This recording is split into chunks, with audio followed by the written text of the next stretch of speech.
എല്ലാവർക്കും നമസ്കാരം. ജാസ്മിന്റെ വാപ്പയും ഉമ്മയും ഈ പറയുന്ന പോലെ ബിഗ് ബോസ് ഹൗസിന്റെ അകത്ത് കയറിയിട്ടുണ്ട്.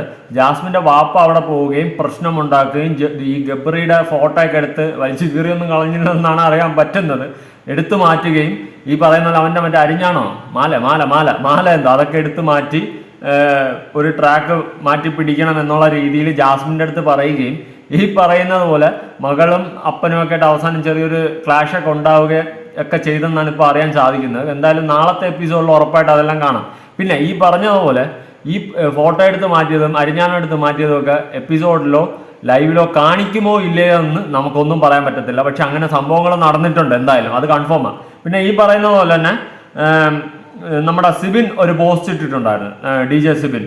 അപ്പോൾ ഞാൻ ആ പോസ്റ്റ് ഒന്ന് വായിക്കാം. എനിക്കും ജീവിക്കണം പ്ലീസ്. നിങ്ങൾക്ക് ഇഷ്ടമുള്ളവരെ സപ്പോർട്ട് ചെയ്യൂ. പക്ഷേ എന്തിനാ എൻ്റെ എല്ലാ പോസ്റ്റിൻ്റെ വീഡിയോസിൻ്റെ താഴെ വന്ന് എനിക്ക് മാനസിക രോഗമാണെന്ന് പറയുന്നത്? എൻ്റെ ഗെയിമിനെ നിങ്ങൾ കുറ്റപ്പെടുത്തൂ, നിലപാടുകളെ ചോദ്യം ചെയ്യൂ, പക്ഷേ ജീവിതം വെച്ച് കളിക്കരുത്. ഈ പോസ്റ്റ് കണ്ട് നിങ്ങൾ മാറുമെന്ന് പ്രതീക്ഷ ഒന്നുമില്ല, പക്ഷേ ഒരു ശ്രമം മാത്രമാണ്. എനിക്കും ജീവിക്കണം പ്ലീസ്.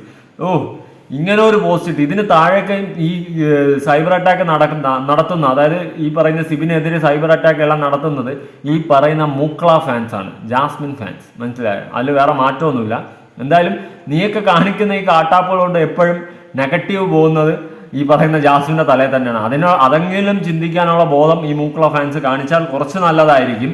എന്തായാലും വോട്ട് അവർ ഈ സിബിന് എന്തായാലും ജാസ്മിനായിട്ട് പ്രശ്നമൊന്നുമില്ല, ഈ പറയുന്ന മൂക്കളയുടെ ഫാൻസുമായിട്ടാണ് പ്രശ്നമെന്നാണ് സിബിൻ പറയുന്നത്.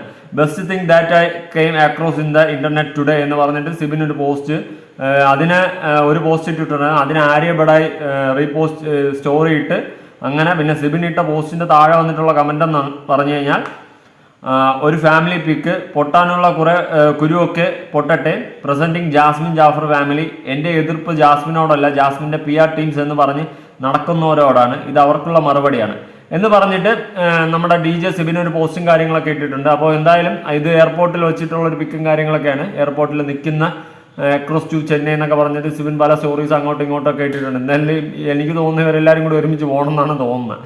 എന്തായാലും വാട്ട് അവർ സംഭവിക്കട്ടെ.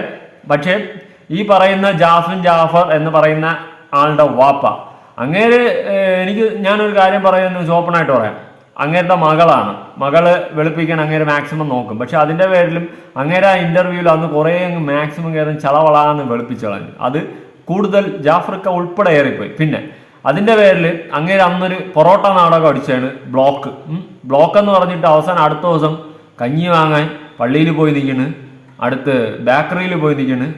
ബ്ലോക്കിലൊന്ന് സീരിയസ് ആയിട്ട് ബ്ലോക്കായിട്ട് സീനായെന്ന് പറയുന്ന വ്യക്തി ഇങ്ങനെയൊക്കെ ചെയ്യുമ്പോൾ ആരുടെ അത് വിശ്വസിക്കും? അങ്ങനെ അതിൻ്റെ പേരിൽ പഞ്ചായത്ത് ബ്ലോക്ക്, മുനിസിപ്പാലിറ്റി ബ്ലോക്ക് എന്ന് പറഞ്ഞുകൊണ്ട് അങ്ങേരെ ഏറിപ്പോയി. അങ്ങേര് അത് ഇരന്ന് വാങ്ങിച്ചതെന്ന് ഞാൻ പറയത്തുള്ളൂ. കാരണം ഒരു ഫേക്ക് പൊറോട്ട നടക്കും. ഈ പറയുന്ന പോലെ ജാസ്മിൻ അന്ന് ബിഗ് ബോസിൽ വെച്ച് വിളിച്ച് കോൾ ചെയ്തിട്ട് അങ്ങേര് പറഞ്ഞ കാര്യം എന്ന് വെച്ച് കഴിഞ്ഞാൽ ഇതൊന്നും അല്ല, അത് ഏതൊരു പട്ടി കുഞ്ഞിനും മനസ്സിലാവുന്ന ഒരു കേസാണ്. ഈ പറയുന്ന ബ്ലോക്കോ വയ്യായ്മ ഒന്നുമല്ല. ഈ ജാസ്മിൻ അല്ലെങ്കിൽ അവളുടെ വീട്ടുകാർ വിളിച്ച് പറഞ്ഞത് നിന്റെ ഈ മറ്റേ അടുത്ത ഈ സ്വഭാവം നിർത്തണം ഗബ്രിയായിട്ടുള്ള, അത് നിർത്താൻ വേണ്ടിയിട്ടാണ് വിളിച്ച് ഉപദേശിച്ചത്. അതിനാണ് ഞാൻ കമ്മിറ്റഡ് ആണ് ഗായ്സ് എന്ന് പറഞ്ഞാൽ അവളെ കരഞ്ഞത്. ഇതിന്റെ പേരിൽ ബ്ലോക്കാണെന്ന് പറഞ്ഞ് ലാലേട്ട വന്ന എപ്പിസോഡിൽ അച്ഛന് കുഴപ്പമൊന്നും വാപ്പയ്ക്ക് കുഴപ്പമില്ലെന്ന് പറഞ്ഞപ്പോൾ പറഞ്ഞ് ലാലേട്ട ഒരു ബ്ലോക്കല്ലേ ഉള്ളൂ, വീണ്ടും പോയി കഴിഞ്ഞു, വീണ്ടും ഏറിപ്പോയി. അങ്ങനെ കുടുംബത്തോടെ മൊത്തം ഏറെ തുറന്ന് വാങ്ങിച്ച് തെരഞ്ഞു പിടിച്ച് പോയ സാധനങ്ങളാണ് ഈ ഫാമിലി മൊത്തം. മനസ്സിലായ? എന്നിട്ട് അതിനുശേഷം ഇപ്പൊ മോൾ ഇത്ര ഏറിലായപ്പോൾ എന്തായാലും ഒരു അച്ഛൻ എന്ന സ്ഥാനത്തിൽ വിഷമം കാണും. പക്ഷെ ഞാൻ ഒരിക്കലും എനിക്കൊരു വിഷമോ ഒരു സങ്കടമില്ല. കാരണം ഇത്രയും ജെനുവിനിറ്റി ഇല്ലാത്തൊരു പേഴ്സണാലിറ്റി ഞാൻ ലൈഫിൽ കണ്ടിട്ടില്ല. പിന്നെ പുറത്തുള്ള അഫ്സൽ എന്ന് പറയുന്ന പയ്യനെ ചതിച്ചിട്ടാണ് ഇവള് ഈ പറയുന്ന പോലെ ഗബ്രിയുടെ അടുത്ത് പോയി ഈ ആഭാസങ്ങളെല്ലാം കാണിച്ചു കൂട്ടി. ഇതൊന്നും അംഗീകരിക്കേണ്ട ഒരു കാര്യമില്ല. ഇവിടെ ഞാൻ ഒരാളുടെ ഫേസ് നോക്കുകയും ഒന്നും ഞാൻ ഒരു എനിക്കൊരു മനസാക്ഷി ഒന്നും സാധനം തോന്നുന്നില്ല, ഓപ്പണായിട്ട് പറയാം. കാരണം അതിൻ്റെ ആവശ്യമില്ല. ഇവിടെ ഈ ജാസ്മിൻ എന്ന് പറയുന്ന വ്യക്തി അവിടെ കാണിച്ചു കൂട്ടിയ പരിപാടിക്ക് അവളടുത്ത് ഒരു മനസാക്ഷിയും നമുക്ക് ആർക്കും തോന്നത്തില്ല, ജനങ്ങളായ ആർക്കും തോന്നത്തില്ല. അത്രേ എനിക്ക് തോന്നുള്ളൂ. അതിൻ്റെ ഒരു ആവശ്യമില്ല.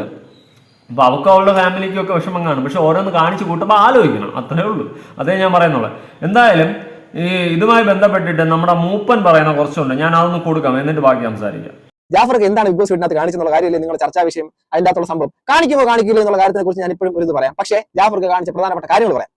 ഒന്ന്, ജാഫർക്ക് നമ്മുടെ ജാസ്മിന്റെ കയ്യിലുണ്ടായിരുന്ന ആ പ്രസ്തുത കണ്ടസ്റ്റന്റിന്റെ കയ്യിലുണ്ടായിരുന്ന ഫോട്ടോ, ഗബ്രിയലിന്റെ ഫോട്ടോ അദ്ദേഹം ഫോട്ടോ മാറ്റി, ഫോട്ടോയും മറ്റേ മാല എന്തുകൊണ്ടായിരുന്നല്ലോ ഈ 2 സാധനവും വാങ്ങിയിട്ട് വലിച്ചു കീറി കളഞ്ഞൊന്നുമില്ല, അദ്ദേഹം കൊണ്ട് മറ്റേ കൺഫെഷൻ റൂമിലോ സ്റ്റോർ റൂമിലോ എന്തോ കൊണ്ട് കൊടുക്കാൻ വേണ്ടിയിട്ടുള്ള പരിപാടികളൊക്കെ അവിടെ ചെയ്തിട്ടുണ്ട്. അദ്ദേഹം അത് മാറ്റി, ആ ഒരു പരിപാടിയൊന്നും ശരിയല്ല, അതൊന്നും പാടില്ല എന്നൊക്കെ പുള്ളിക്കാരൻ പറഞ്ഞു. പുള്ളിക്കാരൻ ഇച്ചിരി അവിടെ സീൻ ആക്കിയിട്ടുണ്ട് എന്നുള്ളത് തന്നെയാണ്. അതായത് പുള്ളിയുടെ സൈഡിൽ നിന്നും തന്റെ മകൾക്ക് പുറത്ത് നെഗറ്റീവ് ആകുന്ന ഇങ്ങനെ സാഹചര്യത്തിനെ അതിജീവിക്കാൻ വേണ്ടിയിട്ട്, മോളെ പറഞ്ഞ് മനസ്സിലാക്കാൻ വേണ്ടിയിട്ട് അങ്ങേയറ്റം പുള്ളി അവിടെ പരിശ്രമിച്ചു എന്നുള്ളതാണ് അറിയാൻ വേണ്ടി പറ്റുന്നത്. ജാഫർക്ക് കയറിയോ എന്നുള്ള സംശയം വേണ്ട, ജാഫർക്ക് കയറി കഴിഞ്ഞു, ഇന്നത്തെ ദിവസം കയറിയത്. അപ്പം ഇത്രയും സംഭവങ്ങൾ അവിടെ നടന്നിട്ടുണ്ട്. അപ്പം ജാഫർക്കയുടെ സൈഡ് നമ്മൾ ചിന്തിക്കുക, ഒരു മകളുടെ ഇത്രത്തോളം നെഗറ്റീവ് വരുന്നു, അവർക്ക് പുറത്ത് കല്യാണം ഉറപ്പിച്ചിട്ടാണ് അവൾ അകത്തേറി പോയതിനു ശേഷം അവിടെ വന്നൊരു കണ്ടസ്റ്റന്റുമായിട്ട് അവൾ കാണിച്ചു കൂട്ടിയ കാര്യങ്ങൾ മാതാപിതാക്കൾക്കും അല്ലെങ്കിൽ ഈ സാമൂഹികമായിട്ട് കണ്ടുകൊണ്ടിരിക്കുന്ന ആൾക്കാർക്കും അങ്ങേയറ്റം ഇറിറ്റേഷനും അരോചകമായി തോന്നിയിട്ടുണ്ട് എന്നുള്ളത് നമുക്ക് പ്രകടമായിട്ട് കണ്ട കാര്യമാണ്. അതിൽ എത്ര പുരോഗമനത്തിന്റെ വെള്ളം കൊണ്ട് അടിച്ചിരുന്നാലും ആ ഒരു കാര്യത്തിന്റെ നീല എപ്പോഴും പുറത്ത് നിൽക്കുക തന്നെ ചെയ്യുന്നത്. വേറെ ഒന്നും കൊണ്ടല്ല പറയുന്നത്, കാണുന്നവന്റെ കണ്ണിന്റെ മഞ്ഞ കൊണ്ടല്ല സംഭവിച്ചത്, ചെയ്തിട്ടുള്ളവന് പോലും അത് പുറത്ത് വന്നതിന് ശേഷവും അവന്റെ ക്ലാരിറ്റി ഇനിയും പുറത്ത് വന്നിട്ടില്ല. അവൻ അകത്തിരുന്ന് പറഞ്ഞത് ലവിനെക്കാട്ടിലും ബിയോണ്ട് ദാറ്റ് എന്ന് പറയുന്നത്, എന്നിട്ട് പറയുന്നത് ഫ്രണ്ട്ഷിപ്പ് ആയിരുന്നു, ഫ്രണ്ട്ഷിപ്പിന്റെ അകത്തുള്ള സംഭവങ്ങളെ കുറിച്ച്. അപ്പൊ ഫ്രണ്ട്ഷിപ്പ് എന്താണെന്ന് എനിക്ക് മനസ്സിലാവുന്നില്ല എന്നുള്ളതാണ് എനിക്ക് നിങ്ങളോട് പറയാനുള്ളത്. സോ എന്റെ പൊന്നു മൂപ്പ, ആ വാഴയുടെ കാര്യം അത് മൊട്ട കോമഡി വാഴയാണ്. അവനെ പോലെ ഒരു മലവാഴന്റെ ലൈവിൽ ഞാൻ കണ്ടിട്ടില്ല കേട്ടോ. ഇത്രയും ഒരു കോന്തൻ, ആണുങ്ങളുടെ വില കളഞ്ഞ ഒരു കോന്തനായിരുന്നു അവൻ.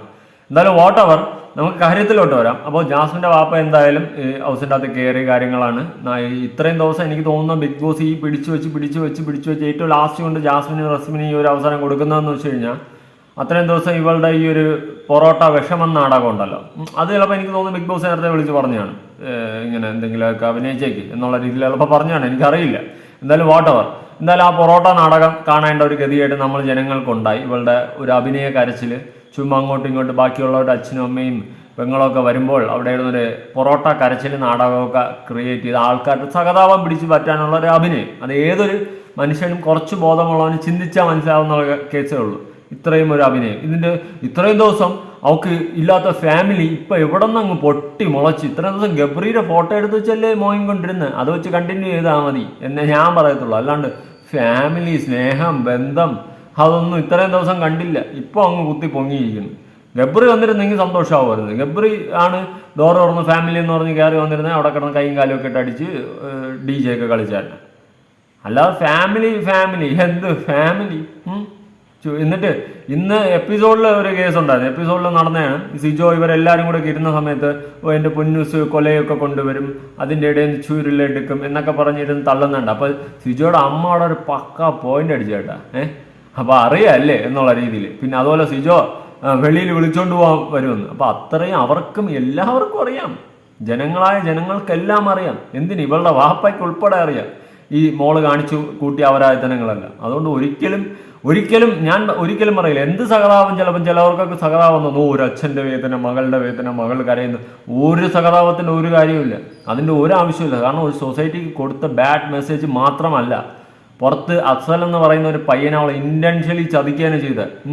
അവനെ വച്ചും കൊണ്ട് വേറൊരുത്തനുമായിട്ട് അവൾ കാണിക്കാൻ പാടില്ലാത്ത പല പേക്കൂത്തുകളും കാണിച്ചു കൂട്ടിയെന്നേ ഞാൻ പറയത്തുള്ളൂ. അങ്ങനെ അവൾക്ക് ഒരിക്കലും ഒരു മനസാക്ഷിയുടെ കോടതിയിൽ അവൾക്ക് ന്യായമായ ഒരു വിധി വിധിക്കത്തില്ല, എൻ്റെ മനസാക്ഷിയുടെ കോടതിയിൽ. അത് ആരൊക്കെ അവൾക്ക് സപ്പോർട്ടായിട്ട് പോയാലും തിരിഞ്ഞാലും ഒരിക്കലും ഞാൻ എൻ്റെ മനസാക്ഷിയുടെ എൻ്റെ ഒരു ഇതിൽ ഒരിക്കലും ഞാൻ സപ്പോർട്ട് ചെയ്തിട്ടില്ല. അത് അംഗീകരിക്കാൻ പറ്റാത്ത കാര്യമാണ് അവൾ ചെയ്ത് കൂട്ടി വെച്ചിട്ടുള്ളത്. എന്തായാലും നിങ്ങളുടെ അഭിപ്രായങ്ങളും കാര്യങ്ങളും ഉറപ്പായിട്ട് താഴെ കമൻറ്റ്. എന്തായാലും നാളെ പൊട്ടിത്തെറിയും കാര്യങ്ങളൊക്കെ ഉണ്ടാവും. ലൈവിൽ എപ്പിസോഡിൽ വന്നാ വക എന്ന് എനിക്ക് പറയാൻ പറ്റത്തുള്ളൂ.